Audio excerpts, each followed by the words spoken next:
오늘 하나님의 말씀 보겠습니다. 사도행전 4장 23절부터 37절까지 말씀인데 제가 읽는 것은요 23절에서 31절까지 읽도록 하겠습니다. 사도행전 4장 23절부터 31절까지 읽겠습니다. 사도들이 노임에 그 동료에게 가서 제사장들과 장로들의 말을 다 알리니 그들이 듣고 한 마음으로 하나님께 소리를 높여 이르되 대주제여 천지와 바다와 그 가운데 만물을 지은 이시요 또 주의 종 우리 조상 다윗의 입을 통하여 성령으로 말씀하시기를 어찌하여 열방이 분노하며 족속들이 허사를 경영하였는고 세상의 군왕들이 나서며 관리들이 함께 모여 주와 그의 그리스도를 대적하도다 하신 이로소이다. 과연 헤롯과 본디오 빌라도는 이방인과 이스라엘 백성과 합세하여 하나님께서 기름 부으신 거룩한 종 예수를 거슬러 하나님의 권능과 뜻대로 이루려고 예정하신 그것을 행하려고 이 성에 모였나이다. 주여 이제도 그들의 위협함을 굽어보시옵고 또 종들로 하여금 담대히 하나님의 말씀을 전하게 하여 주시오며 손을 내밀어 병을 낫게 하시옵고 표적과 기사가 거룩한 종 예수의 이름으로 이루어지게 하옵소서 하더라. 빌기를 다하매 모인 곳이 진동하더니 무리가 다 성령이 충만하여 담대히 하나님의 말씀을 전하니라. 아멘. 예수님의 복음은요, 예수님의 복음을 대적하는 대적자들이 현존하는, 그들이 없는 자리가 아니고 그들이 실제로 있어서 역사하고 있는 그 현장, 현실 속에서 증거되고 있는 것입니다. 그저 악의 세력이 없는 어떤 진공 상태, 그런 곳에서 복음이 증거되는 것이 절대로 아니라고 하는 것이지요. 여러분, 예수님의 복음을 대적하는 대적자가 과연 누구일까요? 오늘 본문 27절에 보니까 여러 사람들이 나오는데요. 헤롯, 본디오 빌라도, 이방인, 이스라엘 백성들, 이들이 합세해가지고 복음을 대적하고 있는 거예요. 이 헤롯은 세상의 왕을 이야기하는 것입니다. 또 빌라도는 통치자들을 말하는 거예요. 이방인은 로마 군병들을 비롯한 이 이방 사람들을 말하는 것이지요. 심지어 이스라엘 백성들까지, 유대인들까지 주님 예수 그리스도를 대적하고 그에 전하는 복음을 대적하는 자들로 그렇게 서 있는 것이지요. 그런데 여러분, 이러한 대적자들이 아무리 큰 권세와 힘과 능력을 가지고서 그것을 이 세상에서 행한다 할지라도 중요한 것은 무엇인가 하면 오늘 본문 28절에 보니까 하나님의 권능과 뜻대로 이루려고 예정하신 그것을 행하려고 이곳에 모였다라고 하는 거예요. 헤롯, 빌라도, 이방인, 또 이스라엘 백성들, 유대인, 이러한 사람들이 왜 여기에 모였는가 하면 하나님께서 예정하신 그것을 행하려고 모였다라고 하는 거예요. 그러니까 그들도 결국은 하나님의 뜻을 이루어 가는데 악한 일을 통해서 하나님의 뜻을 이루어 간다라고 하는 것이지요. 여러분, 28절에서 말하는 하나님이 예정하신 그 뜻이 무엇일까요? 무엇을 위해서 헤롯과 빌라도와 이방인들과 유대인들이 거기에 모였다는 말이에요? 그것은 다름 아니라 예수 그리스도를 십자가에 못 박는 일, 그것에 사용되기 위해서 모여 있는 거예요. 누군가는 이 악인이 되어야 되는 것이지요. 그런데 이 악인들이 결국은 하나님의 제한적인 그 역사 속에서 그렇게 일을 하는 거예요. 우리의 눈으로 볼 때는 저 나쁜 놈들, 저 악한 놈들 할 수 있지만 그러나 그것 역시도 하나님의 뜻 안에서 이루어지는 일이라고 하는 거예요. 예수님이 십자가에 죽으신 그 대속 사건을 더 뛰어넘어서 이제 창세전에 하나님께서 이루시고자 하시는 하나님의 진정한 뜻이 무엇인가? 그것은 단 두 글자, 시작, 영생이라고 하는 거예요. 영생.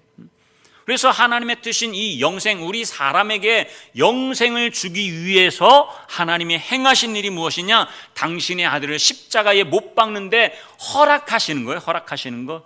그래서 이 악한 자들이 실제로 십자가에 못을 박는 것이지요.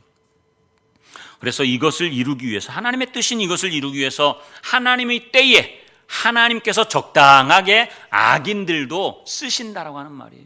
잠언 16장 4절 말씀 보니까 온갖 것을 그 쓰임에 적당하게 지으셨나니 악인도 악한 날에 적당하게 하셨느니라. 그러니까 악인들도 그에 맞게 하나님의 뜻을 이루기 위해서 사용된다라고 하는 말이에요.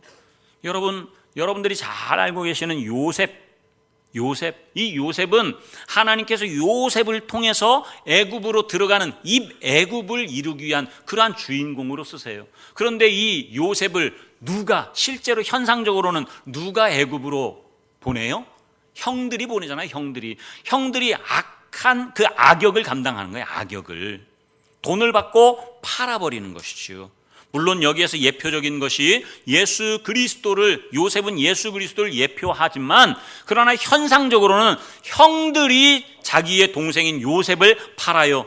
그 악행을 통해서 결국은 어떻게 해요? 요셉이 애굽으로 들어가게 되는 거예요. 하나님의 뜻은 요셉을 통해서 애굽에 들어가는 것. 그런데 이 요셉만 들어가는 것이 아니고 요셉의 모든 가족이 다 들어가야 되고, 나중에는 이제 그 애굽 안에서 큰 민족을 이루잖아요. 그렇게 하고 400년 후에 출애굽을 이루고, 출애굽의 목적이 무엇이냐? 가나안으로 들어가는 거예요. 가나안. 이것은 이미 이전에, 정말 지금부터 한 3,500년 전에 하나님께서 역사적으로 이루신 일인데, 그 역사적으로 이루신 일이 무엇을 향해서 나가는가? 출애굽이 가나안을 향해서 나간다라고 하는 이 가나안은 그냥 이 땅에 있는 저 이스라엘 지역을 말하는 것이 아니고 하나님의 나라를 말하는 거예요. 하나님의 나라. 그래서 그 하나님의 나라 영생을 누리도록 하시는 것이 하나님의 뜻이라고 하는 거예요. 그것을 위해서 요셉을 고난 가운데 팔리도록 하는 것이고, 또한 옥에도 들어가게 하시고 누명도 쓰고 하는 그러한 온갖 고난과 환난을 당하게 되는 것이죠. 여러분, 이런 것처럼 주님의 복음을 대적하는 자들이 아무리 힘과 능력과 권세가 정말 엄청나다 할지라도 그들의 그 권세와 힘은요, 결국 만물 안에 속하는 거예요. 만물 안에 속할 뿐만 아니라 만물 안에서, 이 땅에서만 그들이 행할 수 있어요. 완전한 하나님의 나라에서는 가당치 않은 이야기지요. 이 땅에서만, 여전히 이 땅에서 사망의 그 권세, 세력이 역사하는 이 땅에서만 그 악한 대적들이 역사하는 것입니다. 그러나 이들을 도구로 사용하시는 하나님의 뜻은 어디에 있어요? 이 만물 안에 있지 않단 말이에요. 만물 위에 하나님의 뜻이 계세요. 그래서 우리가 날마다 이 땅 위에서 그 사탄의 대적과 그렇게 피 흘리기까지 싸우면서 영적 전쟁을 하면서 그 나라로 올라가려고 싸우는 거예요. 우리의 목적지는 여기가 아니에요. 여기가 아니라 바로 하나님 나라 만물 위에 있는 것이지요. 만물 위에 있는 그 하나님의 뜻은 영원한 생명, 영생을 우리에게 주시기 위해서 복음을 전하는 것이고, 이 복음을 극대화시키기 위해서, 복음을 어떻게 더 효과적으로 더 그 사람들에게, 복음을 받는 사람들이 이 복음을 통해서 생명을 얻을 수 있는가라고 하는 그러한 차원에서 보면, 이 복음을 효과적으로 극대화시키기 위해서 고난과 환난도 쓰신다라고 하는 말이에요. 악한 자들을 사용해서 그들로 하여금 우리를 힘들게 하는, 고난 가운데 거하게 하는 그러한 일들이 있다라고 하는 것이죠. 그러니까 여러분, 이 땅에 있는 수많은 사람들은 어려움을 당하고 고난을 당하면 무조건 이것을 피해야 될 것, 이것을 해결해야 될 그러한 문제로 생각하지만, 적어도 복음을 아는 우리 성도들은 어떻게 하라고요? 하나님이 주신 그 은혜의 선물이라고 하는 것을 알아야 돼요. 왜요? 조금 몸이 아플지라도, 내가 이 땅 위에서 그 물질적으로 손해를 본다 할지라도 거기에 머무르는 것이 아니라 그러한 일들을 통해서 하나님이 어디로 향하게 하도록, 하나님 나라 만물 위, 거기가 어디이기 때문에? 영생이 있는 자리이기 때문에. 영생이 있는 자리, 그 영생을 아는 자가 이 땅 위에서부터 이제 영생을 누리게 되는 것입니다. 그래서 오늘 본문 29절 31절 29절에서 31절 한번 보세요. 제가 읽겠습니다. 주여 이제도 그들의 위협함을 굽어보시옵고, 위협함이라고 하는 것은 대적자들, 원수들이 믿는 자들을 박해하고 고난 가운데 밀어넣는 거예요. 그런데 이 사도들이 기도하는 그 내용을 보십시오. 위협함을 해결해 주십시오, 위협함을 물리쳐 주십시오라고 하지 않고 뭐라고 하는 거예요? 굽어 살펴 보여달라는 거예요. 하나님께서 제발 그들의 고난, 그들이 박해하는 그 고통을 살펴달라고 하는 거예요. 해결해달라고 하지 않아요. 왜냐하면 이 고난이, 우리가 당하는 박해와 이 고난이 복음을 전하는 일에 유용하다면, 필요하다면 그것을 우리에게 허락하여 주옵소서. 그러나 필요치 않다면 주님께서 해결해 주십시오라고 하는 뜻이지요. 그래서 그 다음에 이어지는 말이 뭐예요? 또 종들로 하여금 담대히 하나님의 말씀을 전하게 해달라고 하는 거예요. 결국은 고난을 통해서 우리가 이러한 고난을 당하지만 이 고난을 통해서 하나님의 말씀, 복음이 증거될 수 있도록 인도해 달라고 하는 것이죠. 또 그 하나님께 구하는 것이 무엇입니까? 손을 내밀어 병을 낫게 하시옵고 표적과 기사가 거룩한 종 예수의 이름으로 이루어지게 하옵소서 하더라. 이 사도들이 구하는 것이 병 낫기를 구하는 것, 표적과 기사가 그렇게 나타나는 것을 이제 사도들이 구하는 거예요. 그런데 이 기도가 응답되는 거예요. 빌기를 다하매 모인 곳이 진동하더니 무리가 다 성령이 충만하여 담대히 하나님의 말씀, 복음을 전하니라 그랬어요. 여러분, 이처럼 사도들은 복음을 증거하는 데 필요한 병고침, 표적, 기사, 고난, 환난, 박해, 이러한 것들을 복음을 위해서 구하고 있는 거예요. 복음을 위해서. 여기서 병고침이나 표적, 기사, 어떤 기적적인 것, 그러한 것들은 그 자체가 목적이 아니라고 하는 말이에요. 사도행전 3장에서 그 안전뱅이, 나면서부터 성전 미문에 앉아서 구걸하고 했던 그 안전뱅이는 이 베드로와 요한을 통해서 일어났잖아요. 일어나서 걷고 뛰고 하는데 그 병고침을 받은 그 자체가 목적이 절대로 아니라고 하는 거예요. 그것을 통해서 당사자는 물론 이것을 보는 많은 사람들에게 복음을 전해가지고 그들이 생명으로 살아가는 역사, 그것을 하나님이 원하신다라고 하는 거예요. 그러니까 이 땅 위에서 어떤 병고침, 이 땅 위에서 일어나는 어떤 기적들, 그 자체가 목적이 아니에요. 예수님께서도 현실적으로 이 땅에서 공생의 기간 동안 얼마나 많은 사람들에게 이런 표적을 행하셨습니까? 요한복음 6장에 보면 오병이어의 기적을 행하시지요. 보리떡 5개와 물고기 2마리로 수많은 사람들을 배부르게 먹이고도 그것이 남았어요.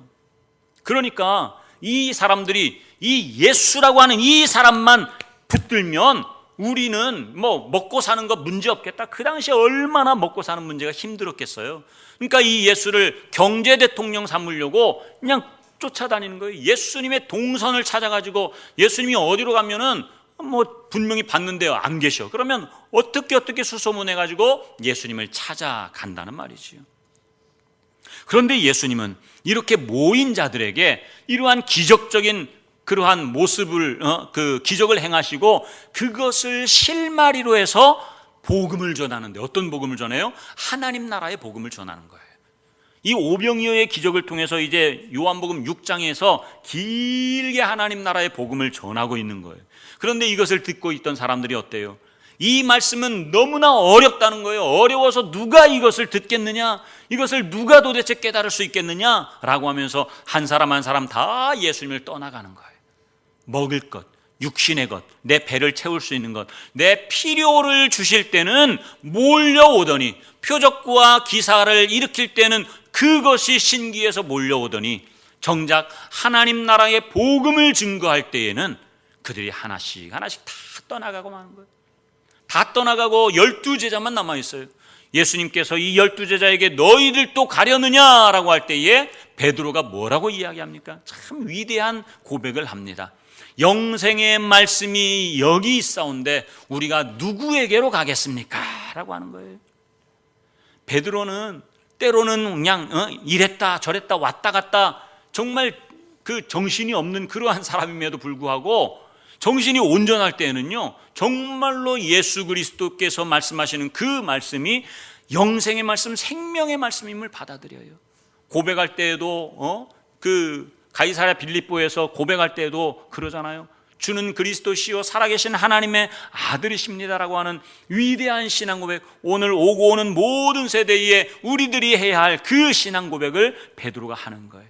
그런데 그 다음 예수님이 십자가에 죽으시고 고난당하고 3일 만에 다시 살아나야 될 것이라고 말씀하시니까 베드로가 예수님을 향하여 막 꾸짖으면서 대적하잖아요. 그러니까 이랬다 저랬다 하지만 정신이 온전할 때는 예수님이 말씀하신 그 복음을 온전히 받아들이게 되는 것이지. 여러분, 예수님께서 이 복음을 듣는 자들에게 무엇을 주기 원하시는 거예요? 영생을 주기 원하시는 거예요. 영생. 이것은 창세 전부터 하나님이 약속하신 그 뜻이에요.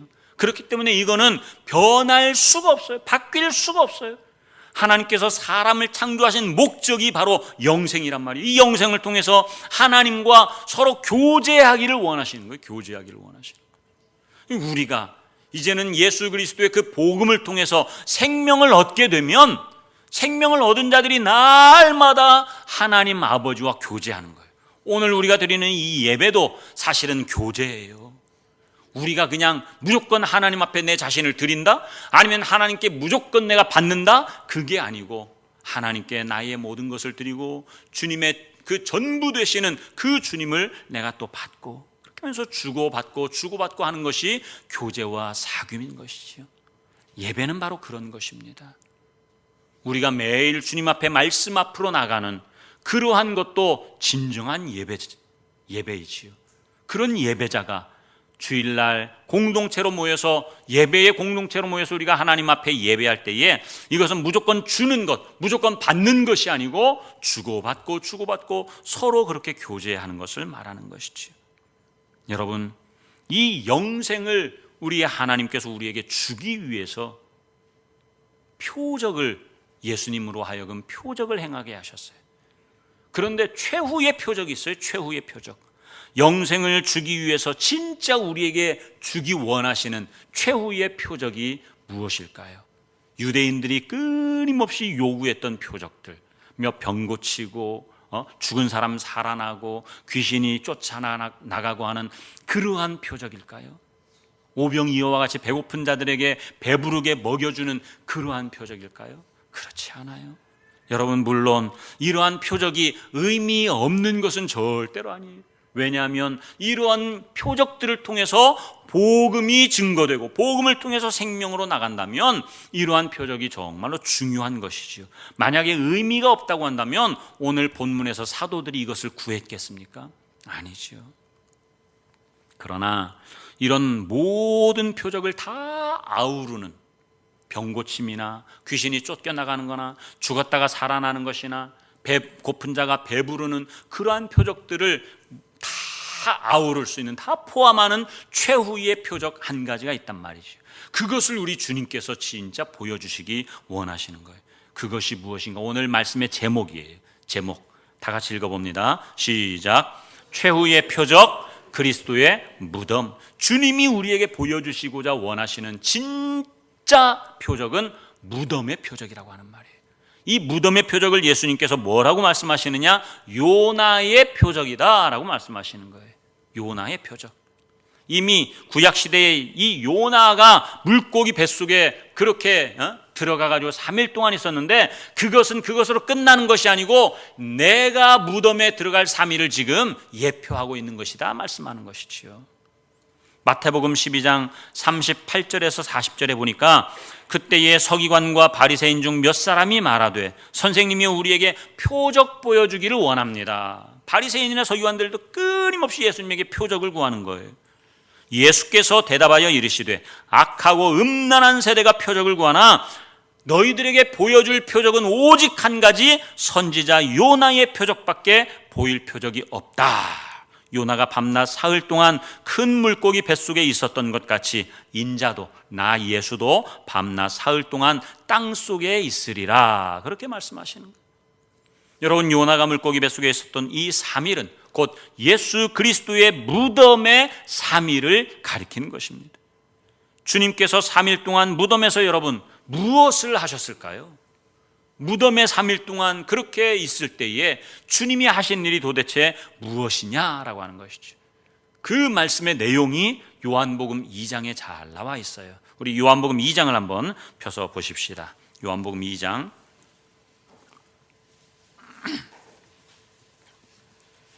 18절에서 21절 말씀.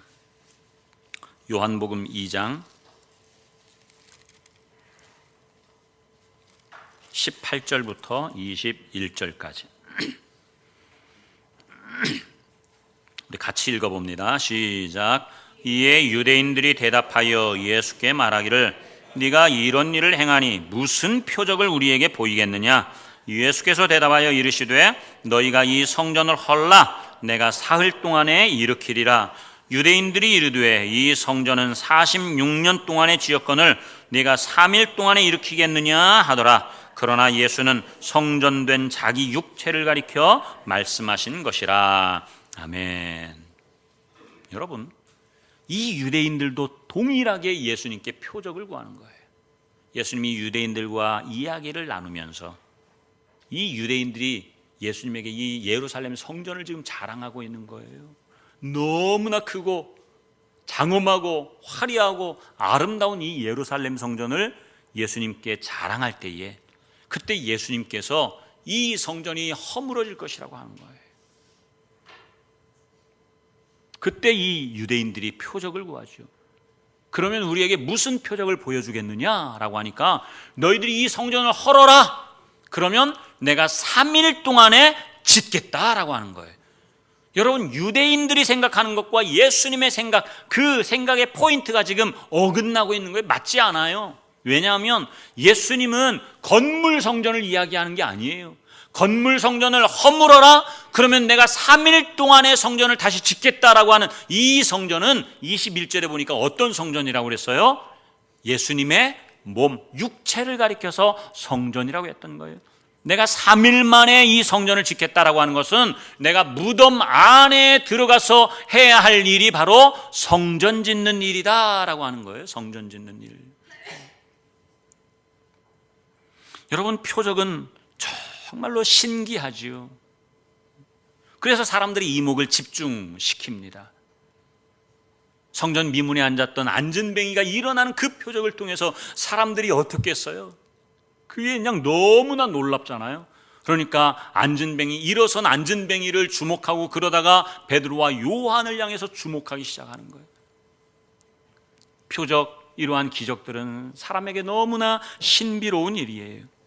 그런데 여러분, 오늘 여러분은 어떤 표적을 보기 원하면, 여러분들은 어떤 표적을 체험하기 원하십니까? 아마 물어보면 다 각자 나름대로의 그런 원하는 것들이 있을 거예요. 다양하지요. 그렇다고 해서 당시 유대인들과 많이 차이가 있고 다르겠습니까? 그들이 병든 자를 고쳐주시는 그 예수님을 보면서 오늘 우리들도 정말 이 병 고침을 받았으면 좋겠다라고 하는 그러한 표적들, 나사로나 나인성 과부의 아들을 예수님께서 살리신 것처럼 그렇게 죽은 자들도 살아나는 역사를 우리가 보기를 원하죠. 그 자체로 신비하니까. 그러나 80세, 90세 그 천수를 다하고 돌아가시는 할아버지 할머니들이 살아나는 것, 그게 아니라 정말 어린 생떼 같은 자식들, 이제 태어난 지 얼마 되지 않는 10대 또는 20대 청년들이 그렇게 정말로 죽었을 때 그 부모들의 가슴은 어떻겠어요? 찢어지지 않겠습니까? 그런 자식이 죽은 상태로 그렇게 있는 것이 아니라 정말 예수 그리스도를 통해서 만약에 다시 살아난다고 하면 얼마나 놀라운 일이겠어요? 목사가 기도해가지고 그 사람을 다시 살렸다. 그러면 그 사람 예수 믿을까요? 안 믿을까요? 예수님께 나오지요. 당연히 믿지요. 당연히 믿어요. 그런데 여러분, 중요한 것은 사람을 살리는 표적이든 병 고치는 표적이든 귀신을 쫓아내는 표적이든 가난한 사람이 부자가 되는 그러한 표적, 어떠한 표적이든 이러한 표적이 아무리 중요하다 할지라도 이러한 표적은 결국 뭐예요? 이 땅에서 일어나는 것. 가장 중요한 표적 중의 표적은 주님이 보여주시기 원하시는 그 무덤의 표적이라고 하는 거예요. 무덤의 표적. 다른 여러 가지 표적은 땅에 속해서 결국은 사라지지만 세상에서 목숨만큼 무덤의 표적이라고 하는 것은 생명을 주는 표적이기 때문에요. 여러분, 죽은 자를 살렸다고 하면 그 목숨이 다시 살아나는 거잖아요. 정말 죽을 것 같은 그 병에 걸렸는데 이 기적적으로 살아났다고 하면 그 목숨이 살아나는 거나 마찬가지. 목숨이 이 땅에서 그만큼 값지고 소중하다고 하면 여러분, 땅에서의 목숨이 그렇게 중요한데 영원한 생명이야 두말에 무엇하겠습니까? 목숨과는 바꿀 수 없는 그 영생 아니겠어요? 생명이에요, 생명. 로마서 6장 4절 우리가 잘 아는 말씀이지요. 그러므로 우리가 그의 죽으심과 합하여 세례를 받음으로 그와 함께 무엇이 되었다고요? 장사되었다 그랬어요. 주님과 함께 장사되는 것. 여러분, 주님이 원하시는 것은 결코 주님 혼자 무덤 안에 들어가는 게 아니에요. 나 혼자 들어가시니까 너 이리 와 해가지고 우리 끌고 들어가는 게 아니고 나 역시 환난이나 곤고나 여러 가지 핍박과 박해와 같은 상황적인 그러한 무덤 또는 사람과 사람 사이에 관계적인 무덤이 있을 때 그 무덤을 주님이 주셨다라고 인정하면 그 무덤 안으로 내가 들어가는 거예요. 그것이 주님과 내가 무덤 안에서 연합되는 거죠. 여러분, 우리에게 이러한 무덤이 있어도 나 혼자만 있는 무덤은 아무런 의미가 없어요. 그 무덤 안에 주님이 함께 하실 때에 진짜 무덤이 되는 것이죠. 거기에서만 생명이 나오는 거예요. 내 무덤에서는 생명이 나올 수 없어요. 나와 주님의 무덤이 하나 될 때, 연합될 때 거기로부터 생명이 나오는 거예요. 거기로부터. 그래서 로마서 6장 4절에서 그와 함께 장사되었나니 하나님의 영광, 아버지의 영광으로 말미암아 그를 죽은 자 가운데서 살리신 것 같이 우리도 또한 새 생명 가운데서 행하게 하려 하심이라 그랬어요. 주님이 십자가에 장사될 때 우리도 함께 장사되고, 십자가에 죽을 때 함께 죽고, 무덤에 장사될 때 우리도 함께 장사되고, 그것이 하나님의 뜻이기 때문에 복종하는 자에게 하나님의 영광이 임하면 그의 생명을 무덤으로부터 다시 살려주시는데, 우리도 주님의 무덤과 하나 될 때, 연합할 때 거기로부터 우리의 생명, 진짜 생명이 살아날 수 있다고. 이 땅에서 제한적인 목숨을 말하는 게 아니고 영원히 살 수 있는, 정말 주님과 함께 날마다 누릴 수 있는 그 영생을 우리에게 주신다라고 하는 것이죠. 그래서 영생의 의미를 정확하게 알아야 되는 것입니다. 여러분, 고난이나 환난을 통해서 영생의 자리로 나아가도록 하는 것, 그것이 바로 하나님의 뜻인 거예요. 그렇다면 여러분에게 한번 질문을 하겠습니다. 우리에게 닥치는 상황적인 고난들로 인해서 이것을 통해서 우리에게 영생을 주기 원하시는 하나님의 뜻이라고 한다면, 여러분들이 당하는 그 고난, 여러분들이 당하는 어려움, 그것으로 인해서 여러분 우리가 불평해야 될까요? 아니면 감사해야 될까요? 말은 감사해야 되는 것 알아요. 머리로, 지식으로는 안단 말이에요. 그런데 그게 쉽던가요, 어디? 고난의 상황 속에서 정말 죽을 것 같은 그 고난의 상황 속에서 하나님 앞에 감사하기란 결코 쉽지 않다는 말이에요. 그럼에도 불구하고 성경은 뭐라고 그래요? 감사하고 기뻐하라고 하잖아요. 데살로니가전서 5장 16절에서 18절 말씀 보니까 항상 기뻐하라, 쉬지 말고 기도하라, 범사에 감사하라. 항상이나 범사나 똑같은 말이죠. 항상 기뻐하고 항상 감사하는 것, 이게 어떻게 가능해요? 우리 육신적으로 지금 고난과 죽을 것 같은 무덤의 상황 속에서 어떻게 감사할 수 있느냐라고 하는 것이지요. 육신으로 살아가면, 육신적으로 바라보면 불가능하지요. 그러나 성경이 불가능한 것을 말하고 있는 게 아니라고 하는 말이에요. 할 수 있기 때문에 말씀하는 것이지요. 어떻게 할 수 있어요? 우리가 이 땅 위에서 어떤 가치관으로 살아가는 게 중요한 것이 아니라 가치관보다도 뭐가 더 중요하다고 그랬어요? 정체성이 중요하다고 그랬어요. 정체성, 나의 정체성. 나의 정체성이 어디에 있는가? 세상에 있는가? 하늘에 있는가라고 하는 것이지요. 세상에 있으면 여전히 아담의 생명으로 땅의 것을 목적 삼고 살아가는 자들이고, 우리의 정체성이 하늘에 있다고 한다면 그것은 아들의 생명이며, 이 아들의 생명을 가지고 비록 이 땅을 살아가지만, 땅 위에 두 발을 딛고 살아가지만 하나님의 나라를 누리면서 살아가는 진짜 영생의 삶을 사는 자들이 되는 거예요. 그러니까 우리 안에 그 아들의 생명이냐 아니면 아담의 생명이냐, 태어난 생명인가 만들어진 생명인가, 그것이 너무나 중요하다고 하는 거예요. 아들의 생명으로 살면 되어지는 거예요. 신앙은 되어지는 것. 그러다가 연약한 육신 때문에 넘어지면 다시 담대하게 일어나서 아버지께로 나아갈 수 있는 것. 이것이 진짜 신앙이라고 하는 거예요. 내가 주체인가? 아니면 내 안에 있는 아들의 생명이 나를 이끌어가는가? 그것은 전혀 달라요. 살아가는 모습은 비슷해 보이지만 생명의 주체가 다르면, 여러분, 우리는 고난과 어려운 환난 속에서도 늘 기뻐하며 그렇게 감사할 수 있다고 하는 거예요. 지금 동계올림픽이 진행되고 있지요.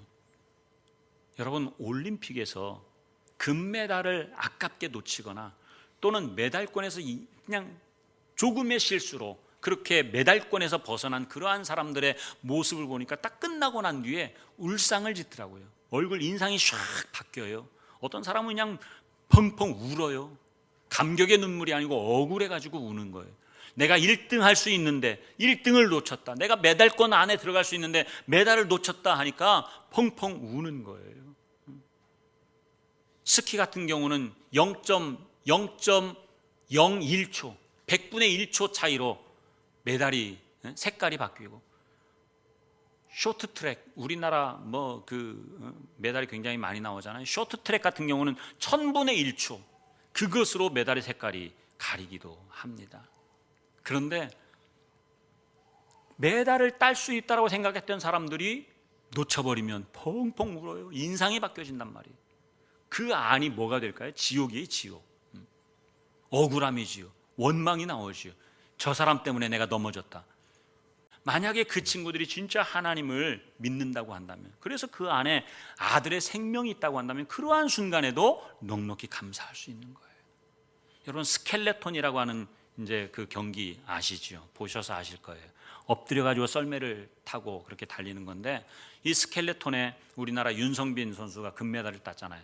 근데 20몇 명인가 나왔는데 맨 꼴찌 한 사람 있어요. 꼴찌 한 사람. 평생을 그 나라에서만 살면 눈을 볼 수 없는 그러한 나라, 아프리카의 가나, 적도의 나라, 열대의 나라인 이 가나에서 이 눈 위에 썰매를 타려고 온 거예요. 그런데 이 선수가 꼴찌를 했어요. 꼴찌. 그런데 꼴찌를 하고 난 다음에 딱 썰매에서 내려가지고 이 친구가 뭘 한 줄 아십니까? 덩실덩실 춤을 춰요. 덩실덩실. 1등에서 아깝게 놓친 사람이 이런 춤을 출까요? 아니란 말이에요. 이 사람은 아예 1, 2, 3등 그런 순위에는 관심도 없어요. 메달에 관심도 없다고요. 여기 올림픽에 참가한 그 자체가 기쁨이에요. 그것을 즐기는 거죠. 누린다라고 하는 말이에요. 물론 무슨 일을 하면 최선을 다하는 것, 그것 중요하지요. 중요해요. 최선을 다해서 1등을 하기를 원하는 것은 우리 모든 사람들의 인지상정입니다. 그러나 1등을 할 수도 있지만 못할 수도 있어요. 그러면 그것을 누리면서 해야 되는 거예요. 누리면서. 여러분, 세상에서도 이렇게 하는데, 여러분, 진짜 우리는 예수님을 믿는 사람이잖아요. 우리는 이 땅 위에 두 발을 딛고 살아가지만 동시에 우리의 시민권은 하늘에 있는지라, 따로가 아니라 동시에 그 나라를 살아가는 자들이에요. 우리에게 그 생명으로 살아갈 때 이 땅 위에서 비록 환난과 고난이 있지만 그 안에서도 넉넉히 기뻐할 수 있고 감사할 수 있는 것은 무엇 때문에? 우리가 예수님의 무덤과 연합되고 하나 될 때 거기로부터 나오는 아들의 생명, 그 생명을 얻을 때에 비로소 가능하다라고 하는 것이죠. 불평이나 상황을 해결하려고 부르짖기보다 오히려 그 상황을 받아들여서 하나님의 말씀과 함께 거할 때 그 자리가 바로 주님의 그 무덤과 연합하는 자리가 되는 것입니다. 이처럼 주님과 연합된 무덤에서 비로소 나의 모든 살아왔던 지난날의 그 쓰레기와 같은 인간의 모습, 아담의 생명으로 살아왔던 옛사람으로 살아왔던 모든 나의 내 자신을 드러내고 내 이름을 드러내고 자랑하고 했던 것들, 또 내가 성공하고 실패했던 모든 삶에 내 자신을 드러냈던 그러한 삶들, 모든 회한들까지 다 무덤 안에 집어넣어서 쓰레기 처리하는 자리가 바로 무덤의 자리인 거예요. 내가 저 사람 때문에 원망하고 저 사람 때문에 불평하고 했던 그러한 것들을 쓰레기 처리하는 것입니다. 그때 비로소 하나님과 사귐에 이르는 영생이 실제가 되는 것입니다. 여러분, 이제 우리의 입에 얼마나 영생이 많이 붙어 있습니까? 그러나 입으로 영생해도 이것은 지식적이거나 관념적이거나 뜬구름 잡는 그런 게 아니란 말이에요. 날마다 이 영생이 우리의 삶 속에서 실제가 되어야 되는 것이지. 그것이 주님의 성전이 바로 내 안에 지어지는 거예요. 성전은 나의 성전이 아닙니다. 주님의 성전입니다. 그것이 진정한 성전이고 곧 내 몸과 나의 삶이 곧 성전이 되는 거예요. 예수님의 몸, 예수님의 육신이 성전이듯 이제는 내 안에 있는 내 몸이 바로 성전이 되어서 내 안에 성령님이 거하시는 성전인 줄 알지 못하느냐 말씀하시는 것처럼 우리들, 내 자신과 우리 공동체가 바로 성전이 되는 것입니다. 오순절날 나타났던 초자연적인 현상, 즉 표적과 기사는 사람들을 놀래키기에, 사람들의 관심을, 이목을 집중시키기에 아주 충분했던 일입니다. 그러나 그 표적 자체가 사람을 구원하는 역사는 세상 어디에서도 일어나지 않았어요. 예수님이 활동하시던 그 당시에도 그런 일들은 일어나지 않았다고요. 그 자체가 예수님이 병을 고쳐줬다고 해서 그 사람이 구원받았다, 그것은 아니라고 하는 말이에요. 그 안에 예수님의 생명, 아들의 생명이 들어갈 때에 비로소 구원을 얻게 되는 것이지요. 초자연적인 현상인 이러한 표적을 보고 모여드는 사람들에게 복음이 선포되고 그 결과 복음을 듣고 이제는 회개하고 돌이켜서 죄사함을 받고 믿는 자가 영생을 얻게 되는 것이고 이 영생을 누리게 되는 것입니다.